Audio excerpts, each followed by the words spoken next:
You're listening to the Patriot Nation podcast, presented by Pat's Pulpit.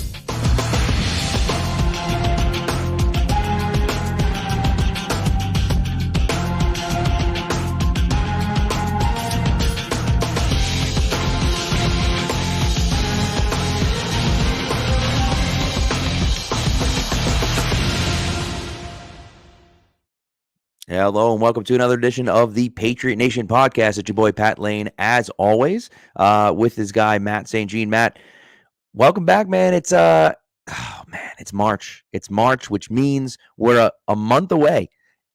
On the calendar, we're a month away from the draft, and I'm pretty damn excited about it. That's crazy.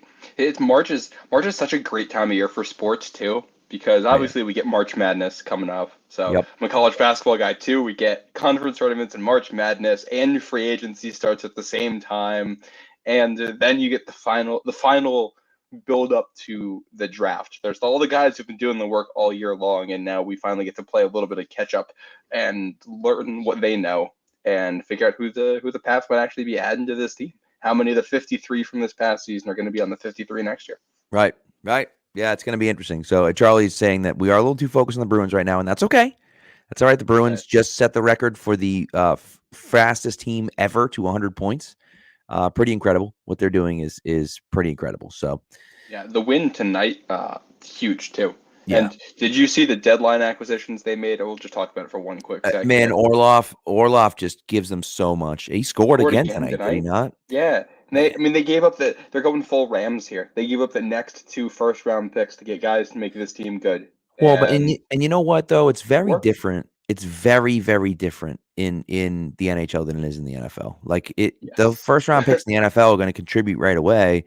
In the NHL, Don Sweeney has sucked at drafting. He sucked at drafting. And those guys are all years away from making contributions. So if you have a chance to win now, right? And you acquire the kid today. The hell's his name? Bertuzzi, right? You acquire Bertuzzi today, and you do that because when you get a guy like him, you don't have to worry so much about Taylor Hall maybe not coming back. Of course, you want Taylor Hall back, but if Taylor Hall can't come back, and someone else is hurt right now too, Foligno, and then Marchand got hurt tonight. Foligno. Well, so hopefully we'll see what Marchand's injury looks like. But Foligno's hurt and Hall's hurt. At least now you have some more depth at the forward position as well, which Orlov gives you the same thing. Like Grzelcyk's probably gonna be the guy that sits. Now they have options. Now if you're in a series, if somebody isn't working, you play 6 defensemen, but you have 7 you feel comfortable playing. Exactly. And you play 12 forwards, but you have 13 you feel comfortable playing. Right. This might be 2 in the weeds for the Patriots. I don't know how much crossover we get for Pats and Bruins here. Yeah. The comparison. This is why I said the Rams. Like they added a guy who can help them on offense, and like how they did Odell Beckham, who's kind of a rotational receiver, but who can make a huge impact. And then they added Von Miller, who could be a rotational pass rusher and help their pass rush. And that is basically exactly what the Bruins just did, except this would be the football equivalent to them being 12-0 with the trade deadline and then adding those guys. Right, exactly. Yeah, that's a good point. That's a good point. So anyways, we'll see. We'll see what happens. But let's get into the Patriots because it does say how to fix the 2023 Patriots. And somebody mentioned on here, and who was it? We got a little good conversation going on here.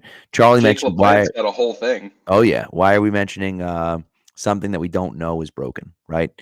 It's a good point by Charlie, right? But I look at it and think that we kind of know what's broken. Like we know that we need some changes, and I maybe fix is a strong word, but I gotta write that. Listen, like it's about the clicks, right? You got to get the clicks out there, right? The headline attracts the people, so that's what you gotta do. You know what I mean?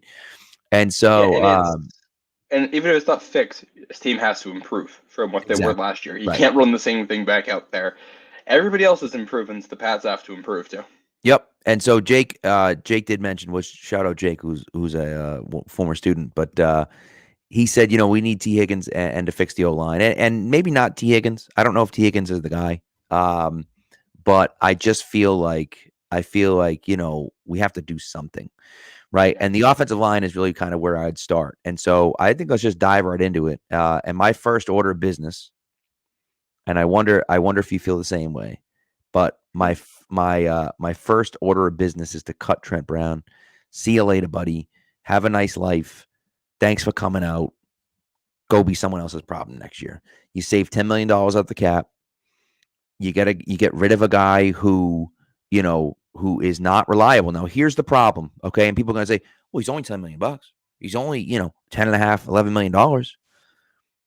I made the same argument 2 off seasons ago when the Patriots picked up the 5th-year option on Isaiah Wynn. Well, I mean, like, it's only $10 million. And for a starting left tackle, $10 million isn't that much. And you invested in him, and it was a waste. It was a waste. And you wasted $10 million when you didn't have to, right? And you got a guy that was unreliable that didn't play. And so now am I going to waste another $10 million when, by the way, the Patriots have a ton of cap space. You can go out there and sign people. There's a deep class at offensive tackle as rookies this year. Cut him and bring someone else in because Trent Brown isn't getting the job done at left tackle. So that's where I'm starting. I'm interested to see what you think, but that's where I'm starting. Well, I want to push back on this right away, and this is one of the reasons. Before we went live, I had Pat stop for a second because I wanted to pull up an article because Chad Graff had what he's hearing at the combine right now about the Pats. Put that up today for The Athletic. And I'm gonna read this for you, and I'm bummed that I'm not gonna be able to see your face while I read it. But this is what he is saying he's hearing about the offensive line right now. Okay. Quote, while finding a new right tackle remains a top priority for the Patriots this offseason, there's a belief from some in the organization that the line shouldn't be a huge concern and that improved play there is expected. Patriots are confident in left tackle Trent Brown and center David Andrews, and have watched Michael Onwenu become one of the best right guards in the NFL. They're confident that Cole Strange will improve in year 2, especially now that he'll have a position coach whose sole responsibility is working with the unit. Yep. The team knows that there were issues at right tackle for most of the season. If they can get average play from the next right tackle while having Strange play more consistently, they'll have a good front 5. And I kind of tend to agree with that. I think a lot of the offensive line issues last year were with injuries and the fact that nobody knew what they were doing. And if the coaching improves, it's not going to be a great offensive line. It's not going to be elite. There's going to be issues, but it can be good enough to get the job done while you figure things out. Right. He's right. Appreciate it. Didn't flinch. Unfazed. At this point, I expect the Patriots to do exactly the opposite of what I want them to do. So I am completely unfazed by that news. See, I like the idea of cutting Trent Brown. I think the issue is that then you have holes at both tackle spots, and filling that in one off season is hard. And the guys available in free agency are about as good as Trent Brown is, and you're probably going to have to pay $15 to $20 million for them. Yeah. So my first order of business is in free agency, find another tackle. Mm-hmm. It doesn't have to be a starting caliber tackle. I think it has to be a guy who you think you can plug in and play if you need to. The type of guy who you can start if you need him to, but if he gets beat out in camp, that's a good thing. You're okay with him being a backup and a swing tackle. They already have Connor McDermott. A name that I thought was interesting was Cameron Fleming, who's kind of bounced around the league, and he used to be in New England. He played for the Broncos. He's a little bit older. He's not that good, but he played a lot this year, and he was serviceable, and he has knowledge of a couple different positions. He's not that expensive. So I think you can get a ton of value out of that, and then you combine that with drafting somebody in the first or the second round. Right. And what you hope happens is you draft a guy in the first and the second round, and he's good enough to start right away. But the guy you sign in free agency is insurance, so that if that guy stinks, or if you don't want anybody at 14, and when you get to your second pick, all the good players are gone, you're not completely out of luck, and you just rely on improved coaching to make the unit a little bit better. Yeah. I mean, listen, I don't hate that idea. Andre Dillard, Thad Skywalker here has mentioned Andre Dillard. It's a good point, too. He's a left tackle as well. Those guys are going to be expensive, but I don't hate your thinking. I do think that you need to go out and get a starting caliber, a solid right tackle. And here's the reason why. Because to me, and the Patriots can say whatever they want. People in the organization can say whatever they want about Trent Brown. That's fine.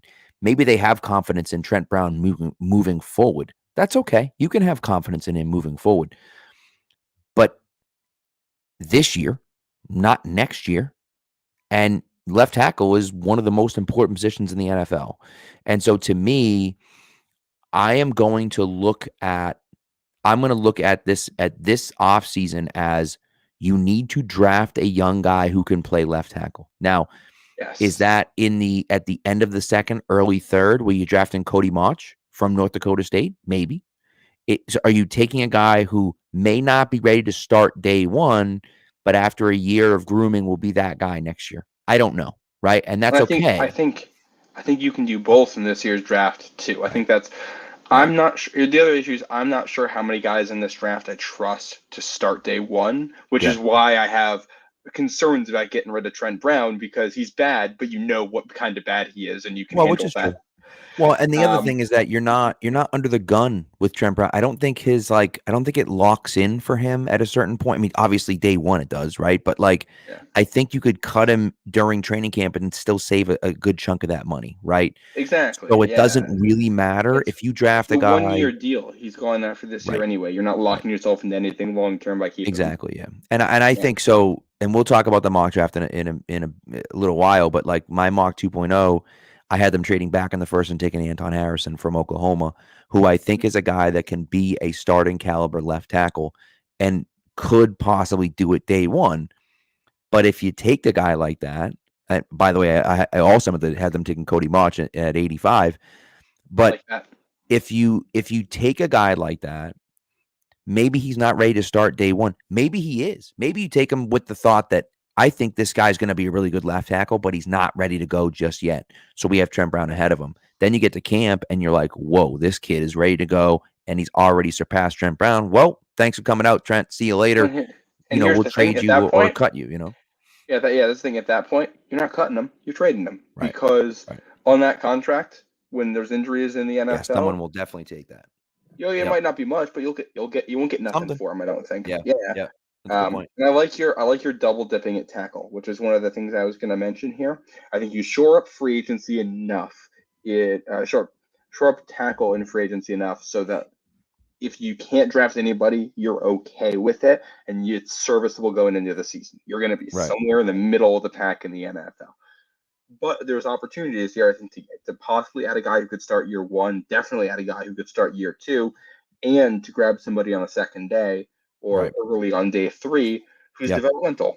You mentioned Cody Mauch. Blake Freeland at a BYU, too, has very similar measurables, as far as I'm aware, to what Connor McDermott was, and the Pats originally drafted him. He's got some issues, but he's huge. And in theory, can play left tackle with some work. So if you have a guy, you draft him, you let him sit behind Trent Brown for a year, and then that money comes off the books next year, and you have your left tackle. And suddenly, hey, if the usual value for a left tackle was $20 to $25 million, and you got one on a rookie contract, well, that's basically plus $20 to $25 million in cap space that you get to spend somewhere else. Right, it's good. I like that. All right, here's my second to-do list. Second thing to check off the old to-do list, and that's trade for Jalen Ramsey. Jalen Ramsey's available. I don't care what anybody says. He's a phenomenal player. He's a fantastic player. He's making $20 million this year, but that doesn't matter because you have $60 million in cap space. It doesn't make a difference how much he's getting paid. You can also restructure his contract after you trade for him. You can do a million different things with him, but you're getting a guy. Belichick's defense, we all know this, works best when he has a shutdown, lockdown corner. That's when his team plays the best. That's a fact, 100%.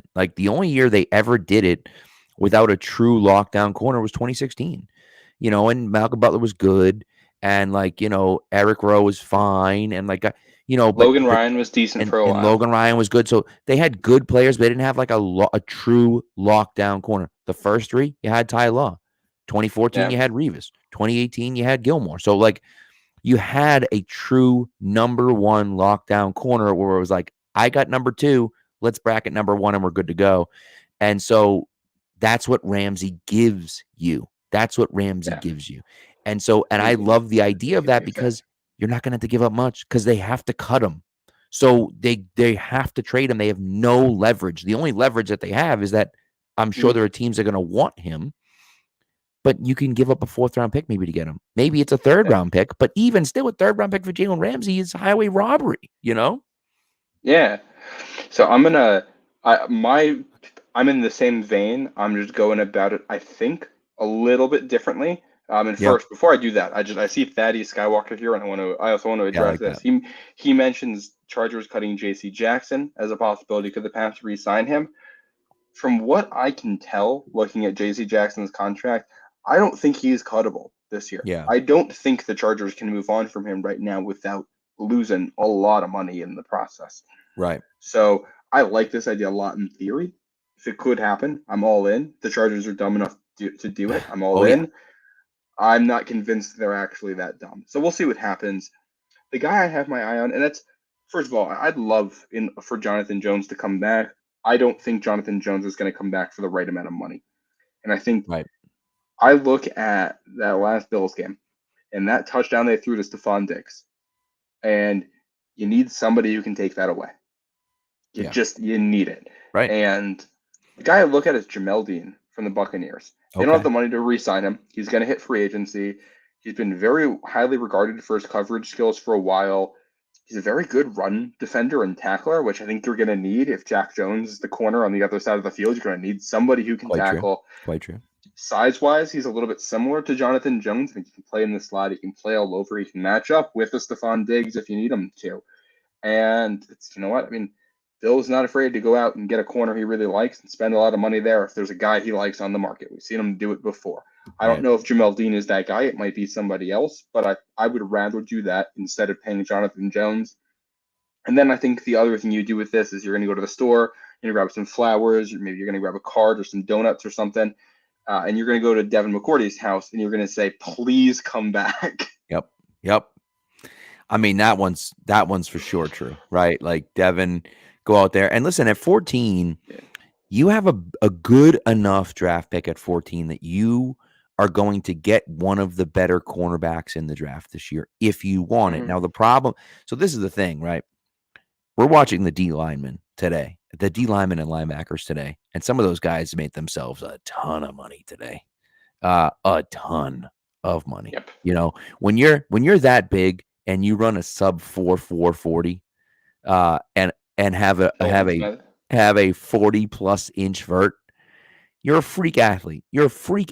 That's a top 15 pick. That's a guy the Patriots probably don't, not that they don't have any interest in that guy, but like that's not necessarily a Patriots type player, not a guy that they're, and it's certainly not. When's the last time they had a chance to draft a guy like that? Which is very true. The first time that Belichick. It's very true. But I also don't, like, they don't, not that they don't need it, but like it's not a position of need right now. You know what I mean? Well, this is where I think one of the reasons why I want to attack offensive tackle the way I said I wanted to is because when you look at how good this edge class is, I don't think if Nolan Smith is there at 14, you kind of have to take him. Yeah, you want your team to be in such a spot that you're like, you know what? Well, and think about it as a net zero. There's a net, I don't know, whatever. Between the line of scrimmage on both sides of the ball. Yeah. And maybe you can't protect the passer as well as you hoped you were going to be able to. But you do enough so it's a C+ in your passing the class, and you draft the guy who's going to make your defense an A+. You keep McCourty, you trade out for a better corner, and you draft a guy like Nolan Smith, and this defense should be one of the best in all of football. Not next year, but also going into the future. Well, and it's a good point. The hard thing for me is that the top 3 corners this year, with Witherspoon, Porter Jr., and my favorite is Christian Gonzalez. But it doesn't matter who your favorite is. Those 3 guys are all like studs, absolute studs.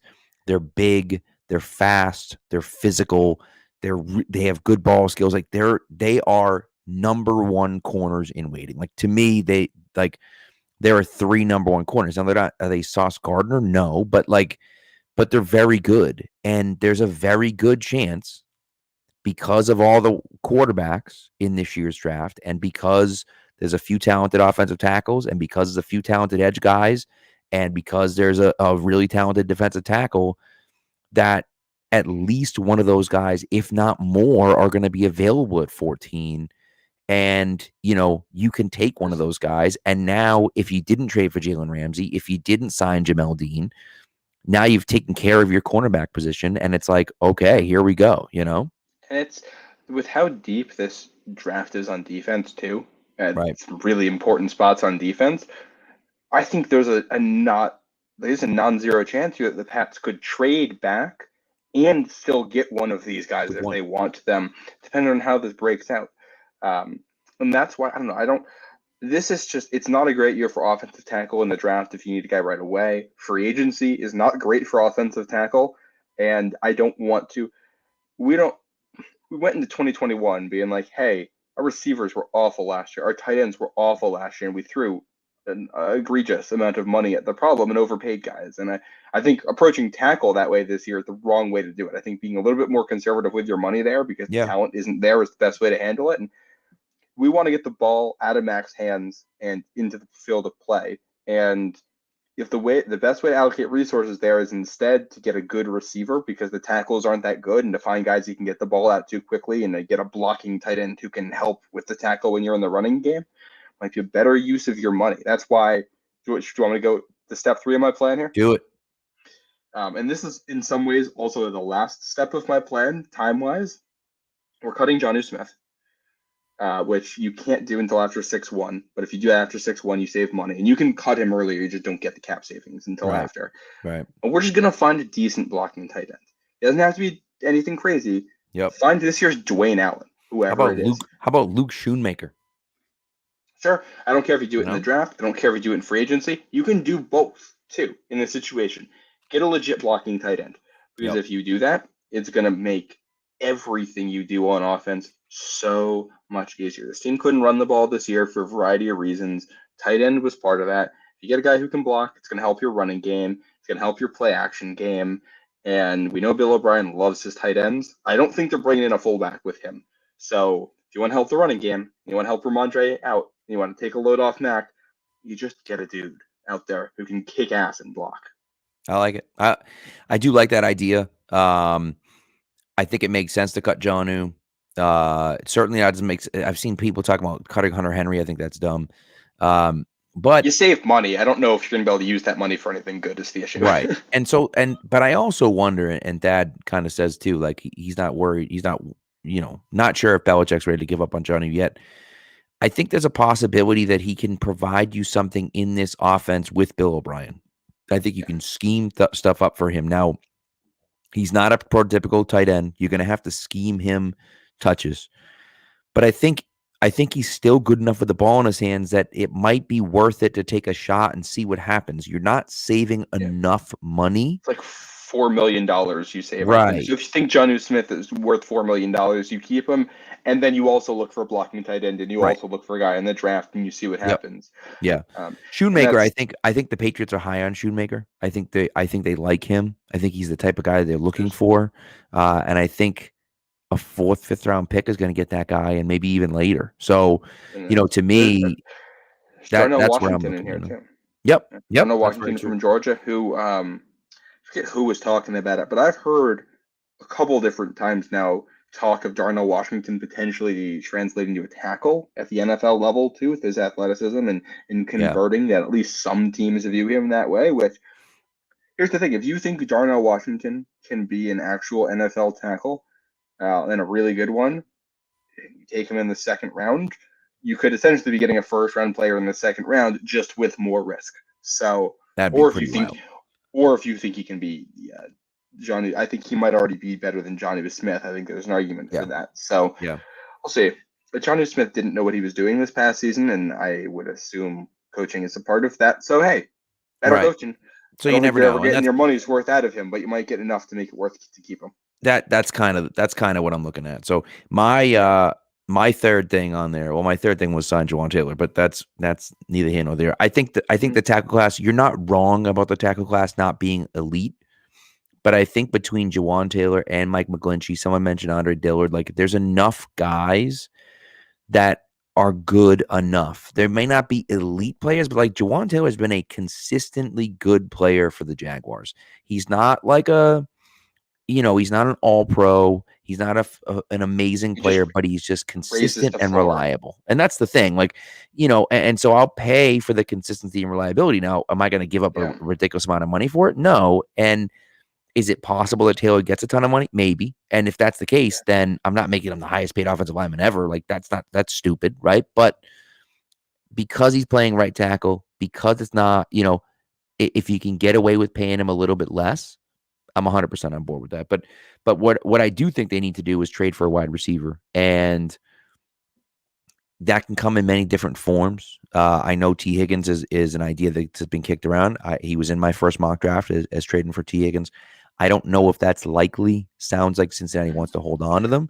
Now, I will say he's available. Like, anyone's available for the right price, right? Did you see the some of the stuff on Twitter from the Ravens players today by any chance? Yeah. So I of course Bateman, anyone? I of course said Batman instead of Bateman. So I got some flack for that one. I even said to myself, Dark Blue Gold commented on it, and I'm like, I said to myself, don't write Batman, and I wrote Batman anyways, and then sent it out. So, but I'd love to have him on the squad. I was super high on him coming out of Minnesota. Like, I loved him coming out of Minnesota. So I was pumped about him.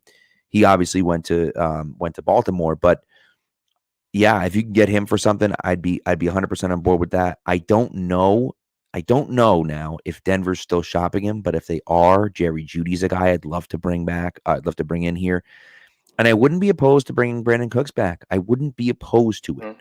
He's a good receiver. Yeah, and they had mentioned on Chad Graff in the Athletic had mentioned a 3rd round pick for Brandon Cooks. I don't think it would take that much to get him. He has the issue is he has an expensive contract. You'd be paying Brandon Cooks, I think, about what Jacoby Myers is asking for. And you're giving up draft capital. So I don't know if but he's a good player. Like, he helps you. The guy puts up 1,000 years. The guy puts up 1,000 yards every freaking year. It's unbelievable. With bad quarterbacks. Every year. It's like, how does he do it every single year? It's crazy. Yeah. So. Yeah. Also, because I want to talk about the receiver thing, because I had this too. And this is another note from Chad Graff today that I thought was very interesting.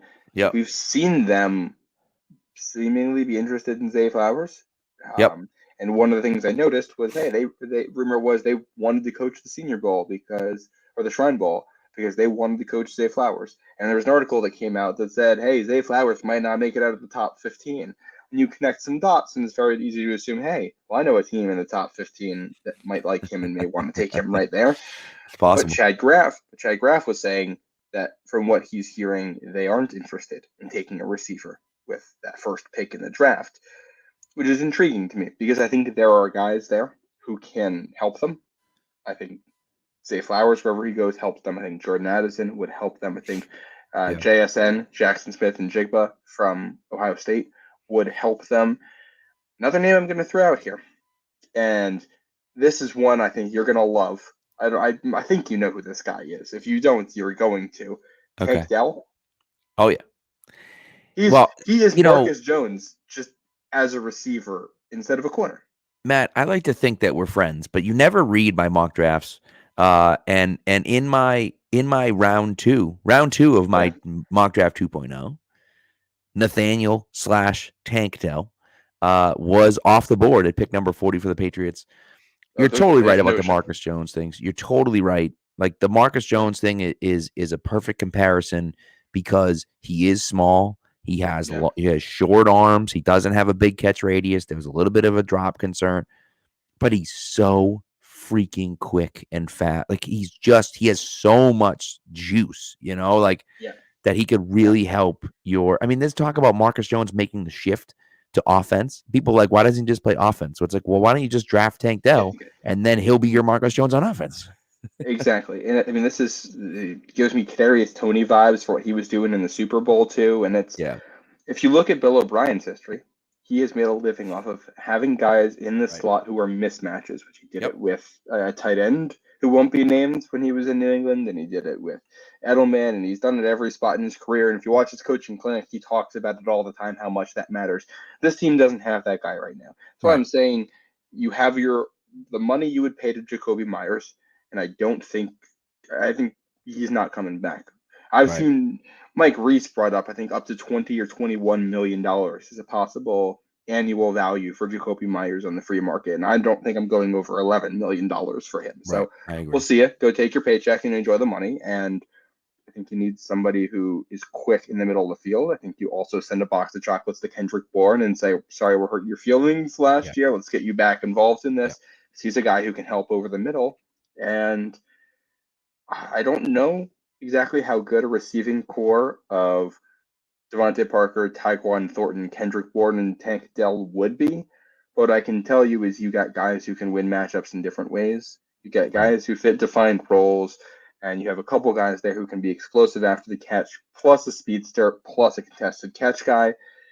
It's not gonna tear the roof off a defense, but I think that's very attainable, and I think that's an upgrade. Probably you can do it with maybe a third round pick.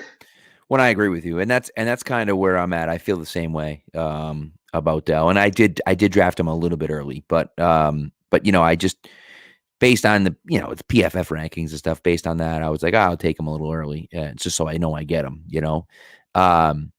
Maybe I may have had him at 46 and had my guy at number 40, but nevertheless, doesn't matter because I had 2 first-round picks, or 2 second-round picks. I'm sorry, but I also think the DeAndre Hopkins thing is interesting. It is. The reason why I'm not super high on DeAndre Hopkins is because you have DeAndre Hopkins 0. You know what I mean? Like Coke 0. If DeAndre Hopkins is Coke, Devontae Parker is Coke 0. You know what I mean? Like he's there. He does the same stuff. He's not as good, but he does the same exact stuff. And so am I giving up as well? Right. The difference is that Higgins, I think, is dominant, and he has more speed than you're getting him in his prime. Hopkins you're getting Hopkins after his prime. Right. And that's the issue, is he's slow at this point. He's still a great receiver, don't get me wrong. But like you have Devontae Parker already. Like now you're getting a slightly better Devontae Parker for like a second round pick, a third round. Like I'm not let's look at the quarterback we have here too. Like that's Mac's history here has been throwing at speed guys and shifty guys and guys who can make it work after the catch. And I think Devontae Parker is awesome. I've seen people talk about getting rid of him, and I'm not getting rid of him unless you're getting somebody better at the same spot, because you go back and watch his highlights this year. Go back and watch what he did. Now put him in an offense that knows how to use him, that there's more space in, with a quarterback playing with more confidence. And he's a good player. He's not elite. He's not even great, but he's very good, and he's worth the money he's paid. Yeah. And I don't think I agree.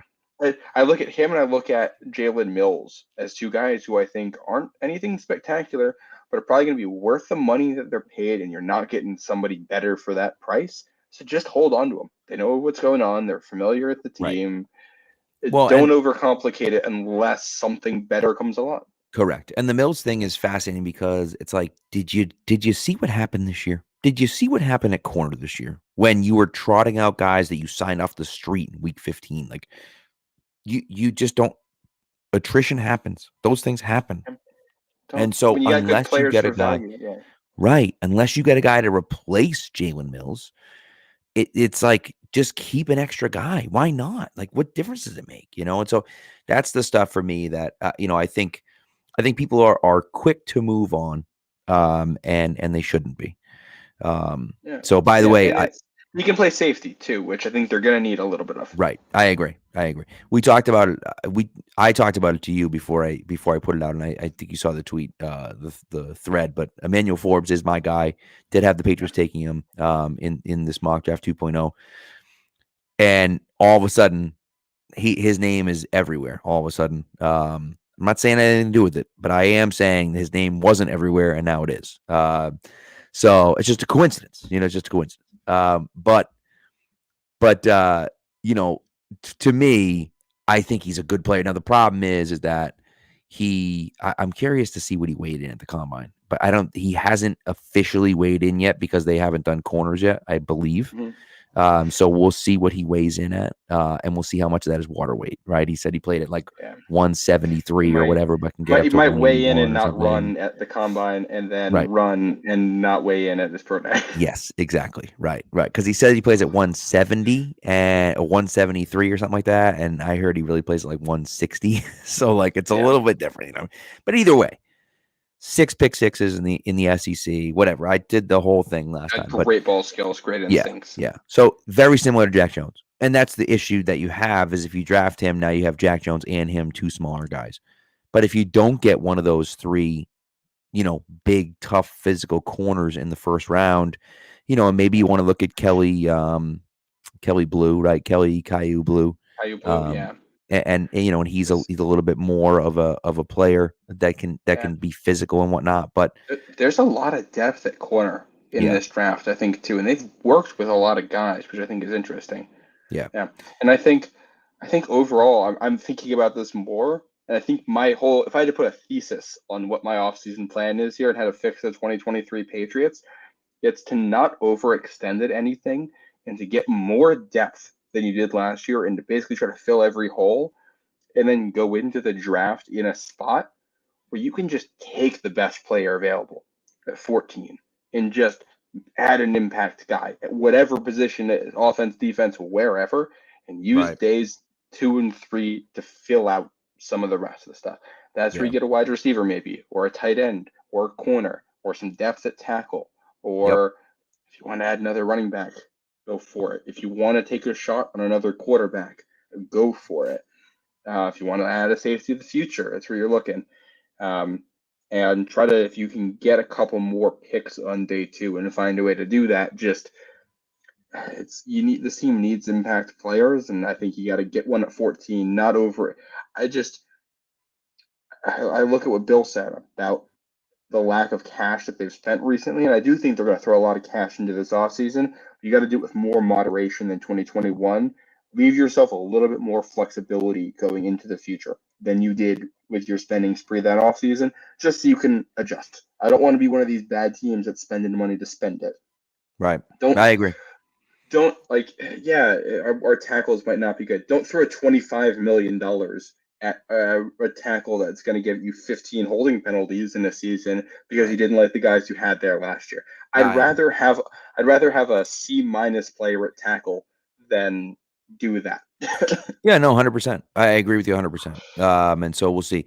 I do think on my list as well is to draft an interior offensive lineman to be a backup type of player. The guy I like, who, again, I'll keep going back to the mock draft, was in my mock draft this time.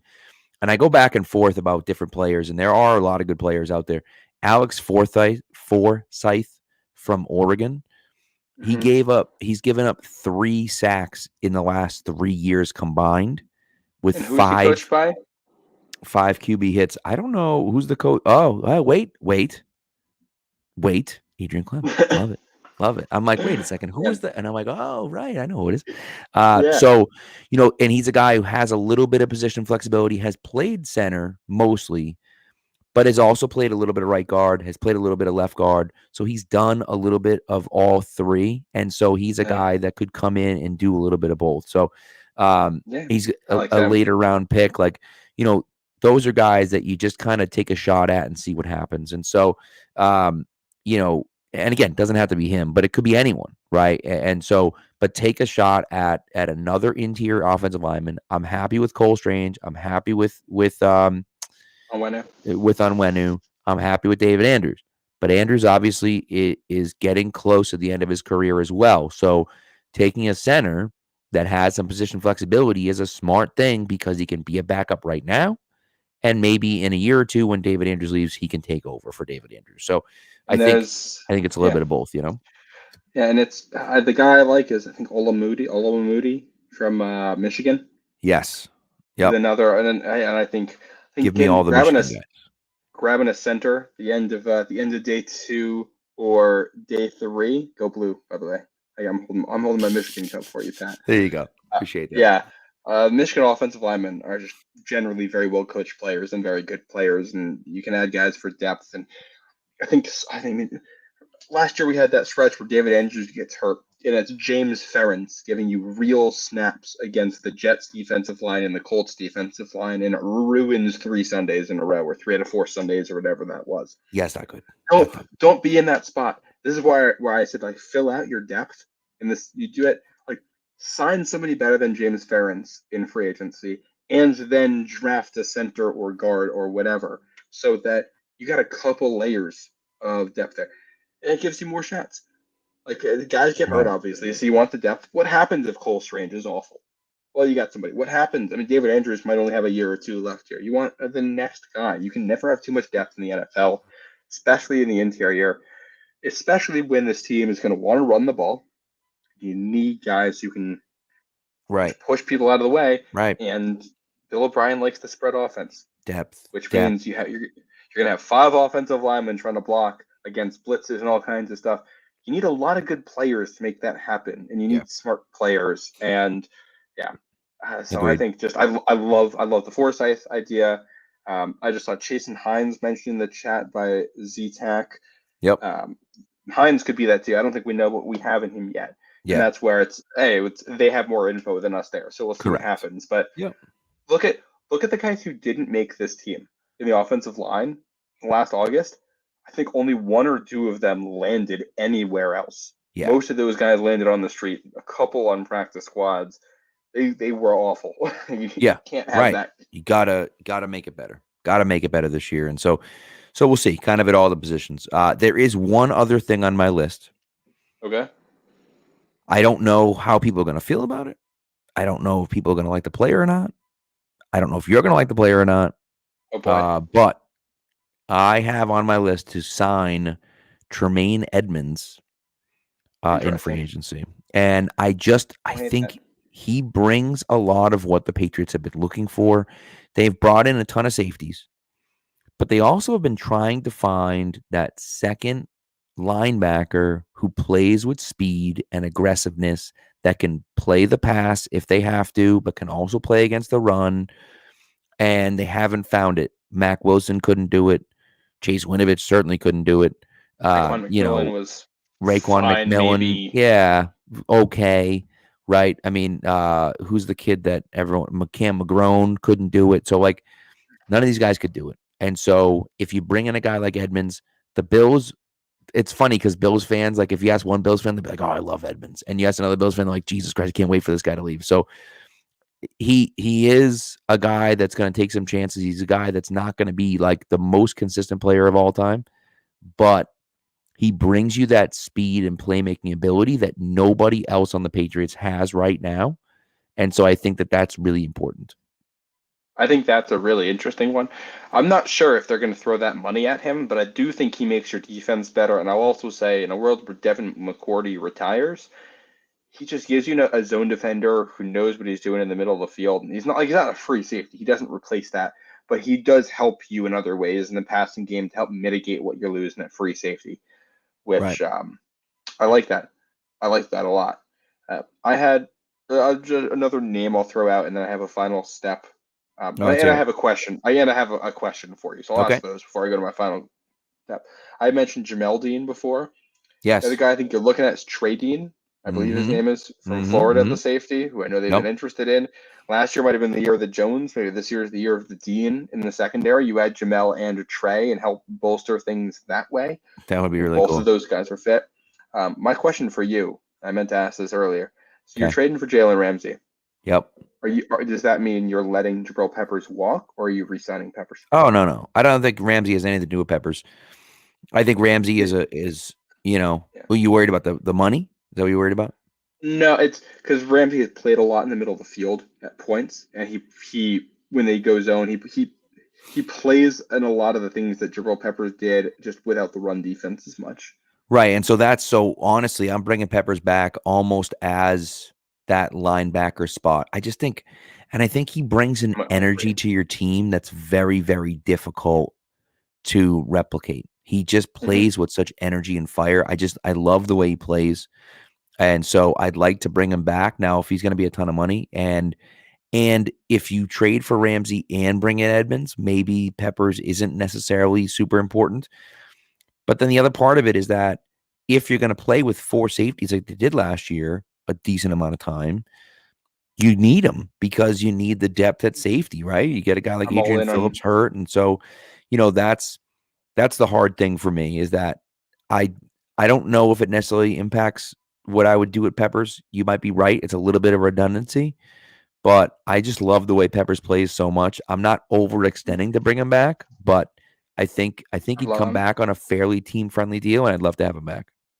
I'm fully agreed. I think he adds so much energy, and he's the kind of guy that can put you over the top. When the rest of your defense is solid on making plays, he's not going to be like, you don't want him to be the best player on your defense. But if he's the 5th best guy on the field for you, there's a decent chance he's going to be significantly better than the 5th best guy for the other team, and you can really make some matchup advantages work in your favor because of it. So I love that.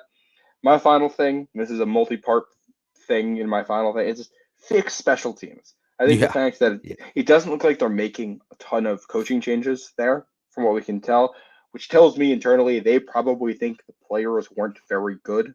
And if that's the case, this is again where you're looking to free agency for depth. Yep. Sign guys who you think can play better there. Let McMillan go if you didn't think he was good on special teams. Let Mac Wilson go. I don't think they thought he was very good anywhere. And maybe some of these undrafted free agents who'd carved out a role, we're going to say bye. We're going to go get veterans who we think can play better special teams. Get Pierre Strong out of there. Get him involved in the offense. We're going to let Damian Harris walk. Pierre Strong can go to the offense. We're going to get other guys who can play special teams. Jamel Dean also plays special teams. Like, should get guys who can do it better and give you more baseline competency. And then they got a whole bunch of day 3 picks. We're drafting Jake Moody. Yes, sir. Michigan. Yep. And who's that? Is it Turk? Under from Oklahoma, I believe. Michael Turk. I think you're right. Yeah. Yeah. Draft him too. We're going to get two of those specialists. Yeah, why not? This team needs it. They've worked with Jake Moody at the Shrine Bowl. Apparently, they've already interviewed him at the Combine. I think they like him. I'd be shocked at this point if he isn't the Patriot in the 5th round. That just feels like it's a perfect match. Yeah. And I don't know how much the helmet or the team matters. They've had Quinn Nordine kind of worked with him for a while, and he was a Michigan kicker, and Jake Moody was the last Michigan kicker. And I wonder if they've gained some insight there that they can apply to this next situation. Certainly possible. Jake Moody has a ridiculous leg too. Yeah. So you help your special teams right away because every kickoff can be a touchback if you want. Correct. And unlike Quinn Nordine, he actually knows where it's going, which is nice. Quinn Nordine had a hell of a leg. Right. Yeah. Right. Nordine had a hell of a leg, but he was like a sprinkler. Like he just had no idea what was going on, So yeah. I still get sad every time I think of Quinn Nordine. I was so high on him. Me too. But I was excited for him. But I think all of that makes a ton of sense. I really do. I think, it's multifaceted.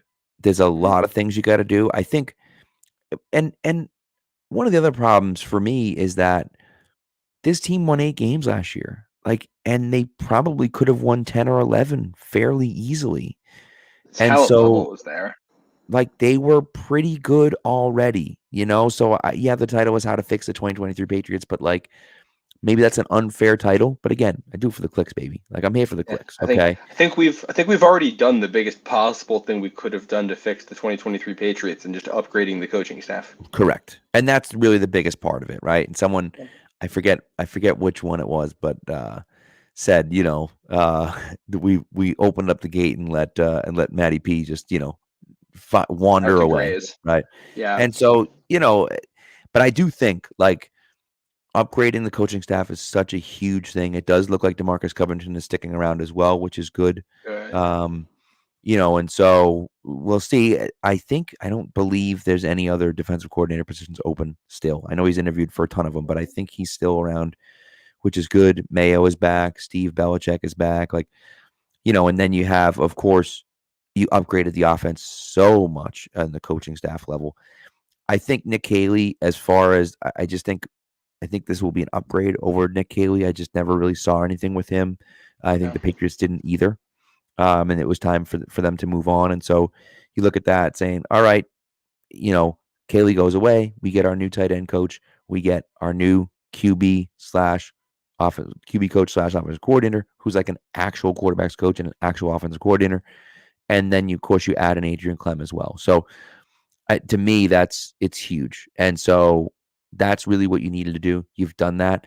And I do think, so Belichick's not at the combine. And people are like, Belichick, how could Belichick? Adam Jones is, how could Belichick not? He doesn't need to be there, first of all. And second of all, what has Belichick done the last few years? He's stepped away, not stepped away. He still has final say, but he's starting to Delegate. Let's delegate this a little bit, right? Delegate's a good word. Let's delegate this a little bit. All right, Macro, what do you got to say? What do you think about this? Well, in the whole intro to Chad Graff's what he's hearing about the Patriots was basically an explanation as to why Belichick and a lot of other coaches aren't there, because all the interviews they do are recorded, the measurements are written down, and they have people who are like can do all of that. A lot of it's there for networking, and it's probably not like remote work is a thing now. And unless we're going there to network and bump elbows, which Bill Belichick does not need to do at this point in his career, he can get all the info he needs at home as long as you trust the people to write that people that are there to ask the right questions and everything. Well, and they saw so many people at the Shrine Bowl already. He was there one-on-one coaching guys at the Shrine Bowl, you know? Did you see the little documentary they made, the Building the 2023 Patriots, this docuseries that they got going on? I saw some of it. I haven't watched the whole thing yet. Yeah. It was very interesting. And I think that the thing that was cool was hearing some of the players talk about being coached by those guys and what it was like to have some of these guys talk about Bill Belichick giving them pointers, and they're like, "Hey, I'm trying to make this is a job to them. This is a job interview. They're trying to learn what they can so they can get a job somewhere." And it's, "Hey, we're just going to listen to every single thing he says, of course, focus on that." Yeah. Which I just love hearing that stuff. But he's getting his hands on guys, and the staff's out there doing stuff, and I think the key thing to keep in mind this offseason is that I think the positions we want them to upgrade the most, especially offensive tackle and wide receiver on offense, this year in particular, it's going to be really hard to upgrade those in free agency. Yeah. So I'd rather maintain flexibility for the future, because I think you have enough talent on the roster to know if Mac Jones is good right now or not with the proper coaching. And that means next year, if you know Mac Jones is good, hopefully there's a free agent, or you can go trade for somebody or receiver and you can upgrade the room. Or obviously Tyquan Thornton breaks out and becomes fantastic. That's ideal here. But just keep that going forward. So what happens if next year there's a receiver who wants out? What if next year Jalen Waddle is like, "Hey, I don't want to be in Miami anymore. I don't like playing second fiddle to Tyreek Hill." You can go get him, or any other receiver like that. I think you want to be in a position where your team is good enough so you can take advantage of anything like that comes up to help out. And don't lock yourself in with the Jonnu Smith and Nelson Aguilar contracts, where you need these guys to be really good. Otherwise, you're just throwing money at a problem. Well, I think ultimately, I don't mind paying. But I want to pay for elite level talent. I don't want to pay for pretty good. I want to pay for elite level talent. I'm willing to pay for Jalen Ramsey. Yeah. I'm not willing to pay $23 million a year for Jacoby Myers. I'm not doing that. Not doing it. No. I love Jacoby Myers. Love him. And I sincerely wish him all the best. But if he's getting north of $17, $18 million, it's not going to be here. And it shouldn't be. Right. And I hope he's amazing wherever he goes, like Christian Kirk was this year in Jacksonville. But, it doesn't make sense to do that if you're the Patriots. And so don't do that. You don't need to. Right. And so you have enough talent here that you can do small upgrades and upgrade these positions. Of course, there are these huge sweeping changes we want to see. I do think Robert Kraft's been involved quite a bit. I do think they are going to make some pretty big changes. I wouldn't be surprised if they made if they made a little bit of a splash, a little bit more of a splash than what we're used to seeing from them. But I don't know if they're going to make a million splashes. But I think we could see one or two. And I think that's just use the money in a smart way. If you're going to spend on a guy, just make sure it's the right guy. That's all it is. I'm fully in. If you think there's a guy out there at any position worth the $25 million you want to spend on him, go do it if he's going to make your team better. Just don't throw money at a problem to throw money at a problem and say, "Hey, we want to make this better," when you're upgrading from a C- to a C+. That's not helping anybody. Yeah. So, agreed. Yeah, and we'll see how they handle it. I will probably see something somewhat significant, I think, along the lines here. I feel like it's more likely to be a trade than a signing, looking at the market. I agree. And I think Judy, to me, Judy makes the most sense. I also love Jerry Rashad Judy. Bateman. holding out hope, My only concern with Rashad Bateman is if you have a receiving core of Devontae Parker, Rashad Bateman, and Tyquan Thornton, how many games are they going to spend on injured reserve? Right. Well, the only problem with Bateman, and he made a good point about the Ravens, he was never hurt before he went to Baltimore. Never. Yeah. He was never hurt in college. It's not like he was injured all the time. Like, so that's the one thing where I can be like, all right, maybe he's right. Maybe there is something going on over there. So, and Matthew Judon and Carl Davis both did not have good things to say about the training staff over in Baltimore. Yeah. Either, so and Carl Davis hasn't been there in years. Since 2019 maybe or 2020. So early in 2020 before he came to New England. So that's it says a lot. That was not great. That survey was interesting. On the Patriots, basically just everybody was kind of like, hey, we want more space. I think that was the overarching theme. Which is interesting. I found that pretty interesting. And so I think Kraft listens to that stuff. You think, at least, Well, at this point in his career too, like I think Kraft's all in on the next 5 years here to make things better. So we see them making the upgrades to the stadium, and maybe we'll see some stuff along with it further. It's also they didn't get horrendous reviews for anything, so I'm glad about that. The worst was like, hey, you're still good, but not as good as the rest of the NFL. Right, exactly. Did you go ahead? Go ahead. Did you see what the Cardinals thing with their food situation? Oh, they made them pay? That's insane. All the players had to pay for food, and it was rated as the worst food in the NFL. Which and you may be sitting there saying, "Hey, these guys make hundreds of thousands, if not millions of dollars a year. They can accept the money to pay for food, which is fair." The flip side is this is a company, and your asset is individuals with very good bodies. Why would you not take advantage of that and intentionally feed them the best food you can that's going to help their production? Heck, most D1 sporting programs will be paying for at least some of your meals or providing you access to, really high quality protein shakes and catered dinners before or after games or whatever, like all kinds of stuff. That happens in college. If you're telling me you can't do that in the pros, what are we doing? Yeah, it's really bad. Really, I mean, invest in your team. They're professional athletes. You're asking them to stay there all day. You're not giving them a lunch break. You're not saying, hey, go out and go get food. No, you're saying you have to eat here and we're going to charge you for it. It's insane. It's crazy, So, and you want them to have high quality food. Right. Why would you, this is the equivalent of running a stock company and then making people buy their own computer and bring it in. No, you're going to pay for the fastest internet connection you can possibly get and the fastest computers you can possibly get so that they have the most real-time information. Yeah. The value of an athlete is how good their body is. Why would you not try to maximize that? That's crazy. Especially when there's no salary cap on that. You can spend as much money as you want on that, and it's not regulated. So why would you not? The bidwells are just crazy cheap. That's all. You can maximize that for less than the cost of one of these players. Probably I don't have much it cost to feed a team for a year, but that's like one player on the team. Can't imagine it's more than $1 million a year. You know what I mean? Come on. So, 2 questions from Dad Skywalker that I just want to talk about really quick. He asked about, could the Pats sign Fournette as a third down running back? I'd be shocked to see Leonard Fournette here. He's not a third down guy. He's if he's taking the role of Damian Harris for a lot cheaper than what Damian Harris is going to get paid, then maybe. But I almost feel like I'd rather Kevin Harris instead of Leonard Fournette in that role. That doesn't mean I don't want Leonard Fournette necessarily, but it'd have to be at a severe discount, and you have to be playing a pretty specific role. And if you're going to sign a running back, I'd look for a passing back because I agree. We know Ramondre Stevenson can run downhill.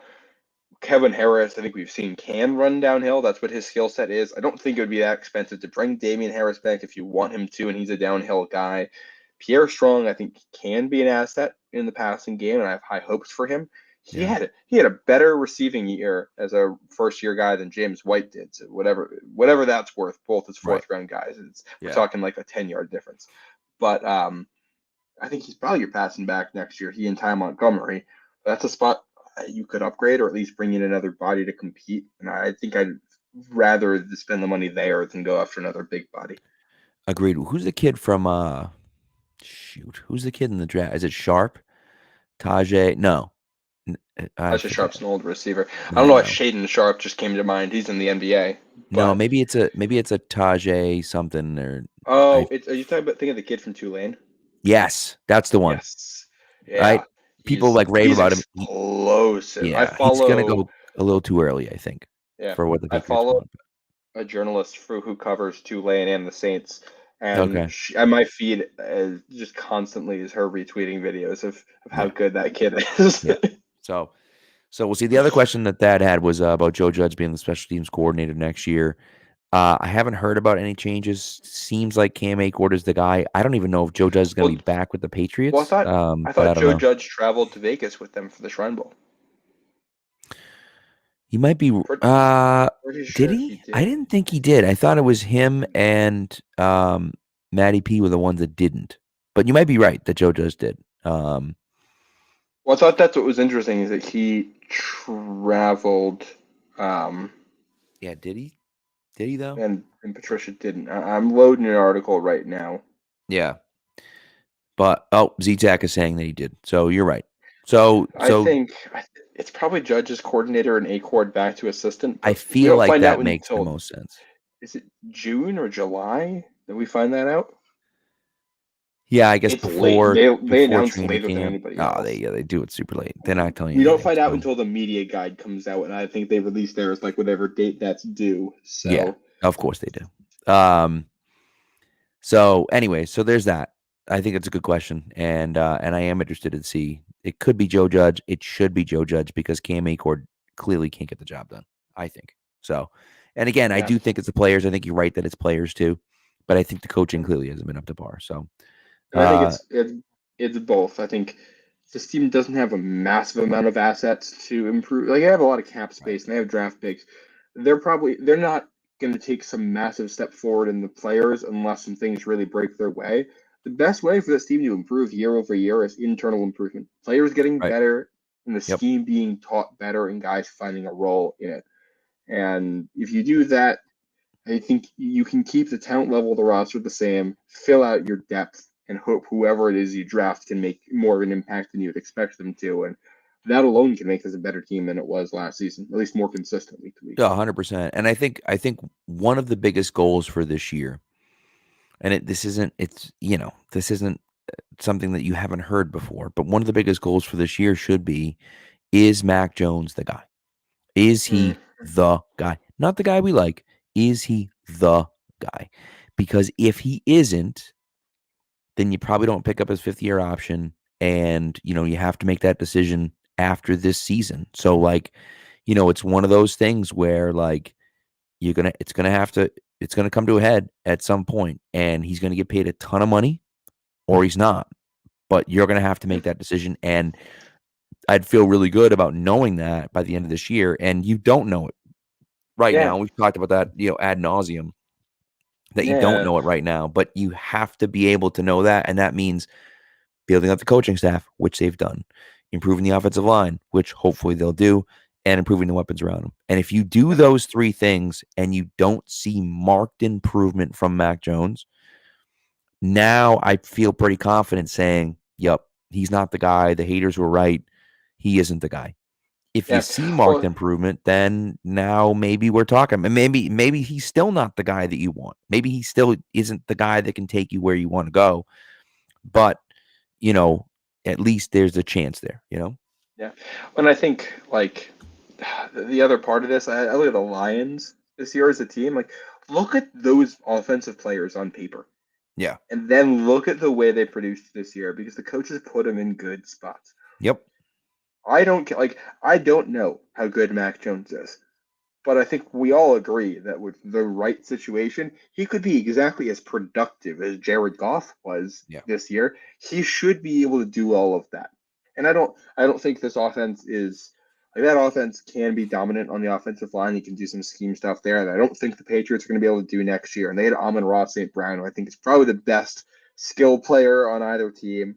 Patriots have really good running backs. Patriots can make things work. They should have a great coach now. Doesn't have to be a top 10 offense either.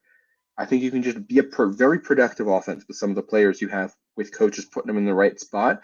And if you're able to keep the defense good, the Lions defense was awful this year. So if you have a defense that can be really good, that can get you into the playoffs. If your team is good and well coached and you know how guys fit, you might be able to know, hey, Mac Jones can be productive. And also, we're not paying him all this money, but our team's good. And now we can afford to use another first round pick on a quarterback. So that's the other issue here is that if we need another quarterback in 2 years because Mac Jones isn't the guy, or in a year because Mac Jones isn't the guy, I got to use a first round pick on him. That's a first round pick you can't use on tackle or corner or wide receiver or tight end or safety. So you'd like the team to find some ways to improve in other spots before you take that next swing. Otherwise, this is one of the reasons why drafting the quarterback is so hard, because you also are taking away an opportunity to add somebody else in the process. Yep. No, you're totally right. Totally right. So anyways, we've gone on for over an hour here. We do have to do our final our last segment, which I don't know if you're prepared for it. Oh, wait, there was one thing I wanted to mention. I wanted to run it by you and see what you thought before we finish. It is a strictly a prospect question. I'm curious to see your thoughts. Keely Ringo. Okay. But hear me out. Not playing cornerback, taking over for Devin McCourty at deep safety. Interesting. I'll have to watch him with that in mind. I don't know enough to have an opinion on it, but I will watch him and come back on it. There's somebody else. There's another corner in this draft that I had seen mentioned as a possible safety convert, and I don't remember who it is. Oh, shit. You're right. And I'm not placing it right now, but you're right. I've heard that a few times.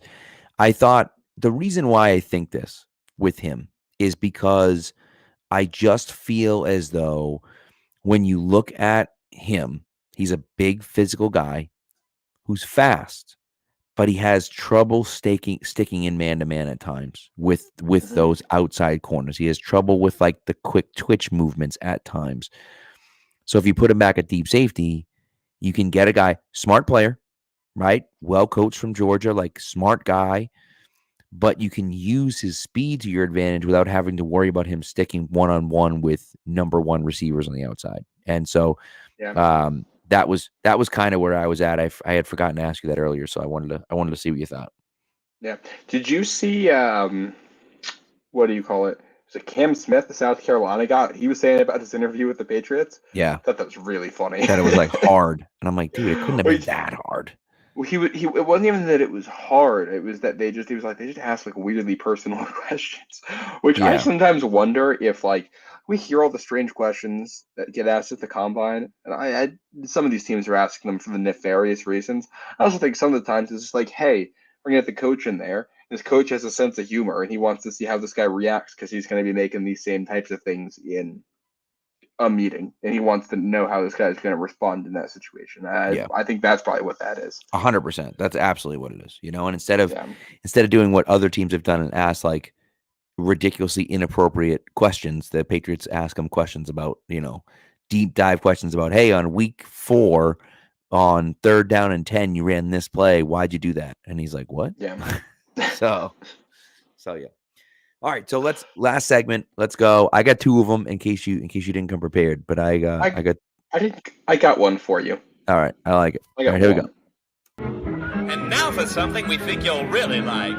This week in sports history. All right, I'm going to let you go first because my 2, while they're not related, are semi-related. I'm going to relate them a little bit. Okay. I went for an easy answer because it's about me. I like it. 3 years ago this week was the end of my college basketball broadcasting career, and specifically this is March 2nd, and it was I believe March 3rd or March 4th, 2020. Yeah, March 4th, 2020. Okay. And I put this clip on Twitter for anybody who wants to see it. I got to broadcast as the Providence Friars. I was on the Student Radio Network, beat Xavier in a game that would have basically clinched that they were going to the NCAA tournament had it not been canceled that year. One of their players hit 2 huge shots at the end, and I got to be on the call for that. And that's like the only iconic call I got to broadcast in all of college. It was the first game I did play-by-play for a full game too. So shout out Lawan Pipkins, wherever he's at these days, for hitting the. He was a UMass transfer. He played at UMass and then transferred to Providence. Love it. He like killed Providence one year when Providence and UMass played, and our coach was like, "No, we're getting you. we're making sure you come here. We're not letting you do that to us again." That's so great. Yeah, a little college basketball for you. All right, Pat, you're up. I love it. I'm a fan. So I have two, and they are both related to the number 100. How about that? All right. Both from today, which is March 2nd.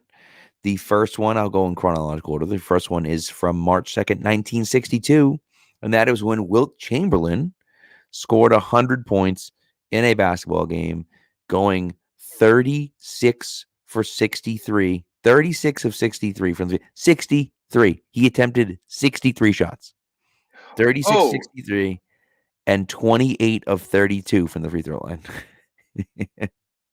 That's incredible. You're also reminding me of something, so I'm looking something up because I might have something to bring up. But continue. So that's almost attempted north. When you add those two together, 95 shots. Think about that. When you combine field goals and free throws, and then the other one, March 2nd, 1969, Phil Esposito, the first NHL player to record 100 points in a season, scored two third period goals in a game against the Penguins. So both related to 100, both happened on the same day, 7 years apart. So I thought that was kind of cool. Let's see. Dark Blue Gold got one March 3rd, 1950. The National/American Football League reverted back to calling itself the NFL. It emerged with the All-America Football Conference in December 1949, adding the 49ers, Browns, and Colts, but the new name only lasted 3 months. That's a good one. I like that one. Very nice. You got one more for me over there, Matt? This isn't an on this day. Well, it was almost an on this day in history for today. A little college basketball thing that happened tonight. Pat, do you know who Pete Maravich is? Does that name ring a bell? Pistol Pete? Of course I do. Yeah. He holds the NCAA all-time scoring record, most points in a career. He averaged like 38 points a game for his career, or something ridiculous like that. Tonight, Antoine Davis for the small school of Detroit Mercy had a chance to break the record. He came into tonight 26 points shy. He scored 23 points. No. Team lost. I think they're done for the season. He missed a 3 at the buzzer that would have tied the record. That's incredible, dude. That's heartbreaking. It's a 53-year-old record. People thought it was going to break. He scored 38 points in the last game. He needed just 26 tonight and scored only 23. Man, lockdown defense. Lockdown defense. He was like 7 of 26 from the field, so I think he just might have gotten in his head a bit. Yeah, and they might play another game. They might get invited to a tournament, and he'll score more than 3 points, so he'll break it there. But there you go. We almost had an on this day in history for March 2nd, 2023. That would have been wild. Yeah, that would have been cool. Dr. Gold's got another one for us. March 3rd, 1983. Terry Bradshaw had surgery on his throwing arm using the alias Tom Brady. That's insane that his alias was actually Tom Brady. I don't know if I believe that. But we're going to go with it. This is real. No, the hospital gave him the learned about this before. Yeah. Thomas Brady to keep press and fans away. I mean, that's absolutely insane. Like, think about the idea of using a name that that would be like if, John Havlicek went in for surgery and gave the name Michael Jordan. LeBron and then, and then it was like Michael Jordan. And it's like, wait, what? Like, what are you talking about? Yeah. That's pretty wild. Yeah. Out of here. We're out of here. Thanks for listening, guys. We appreciate it.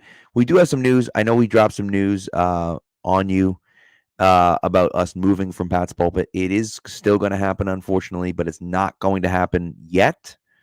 We're still ironing some things out. They extended our contract another month, so we're here to stay. Again, the feed isn't changing. That's an update that I think we didn't give before, but we're giving now. The feed is not changing. If you're listening in podcast form, nothing is going to change. You're not going to see anything different except for the logo is going to be different when you're listening to it. Other than that, everything's going to be the same. The YouTube channel will be different. So we'll talk about that. We'll get links out there. We'll talk about it. We'll drop it in the chat when we get links once we create it and figure all that stuff out. But that won't be till the end of the month. So But anyways, have a great night, everyone. And the Twitch will also be different too. Yes. Yep. So we'll have Twitch and YouTube being different than what it is. But we will make sure that we continue to broadcast on Twitch and on YouTube and obviously on Twitter as well. So but that will all come out, and we'll get links to all that stuff so you guys can subscribe to that as well, so that you won't miss a show. So looking forward to another season of this. Yeah, very excited about it. Very excited about it. It's gonna be very draft season's just the best season. The best season. It's so good. We will be doing our third annual now. First round live draft coverage. So that'll be fun. I'm excited. I've never gotten to be a part of it. I'm excited. That's gonna be great. It's so much get fun. In on it. It's wild. It's what the bullets are flying. It's great. It's so much fun. So. Oh yeah. But you're gonna get to see our faces for like 4 or 5 hours. Oh, it's gonna be great. What could be better than that? It's so good. Yeah. So. But all right. Anyways, thanks for listening, guys. We appreciate it, and we will talk to you. We'll talk to you next week.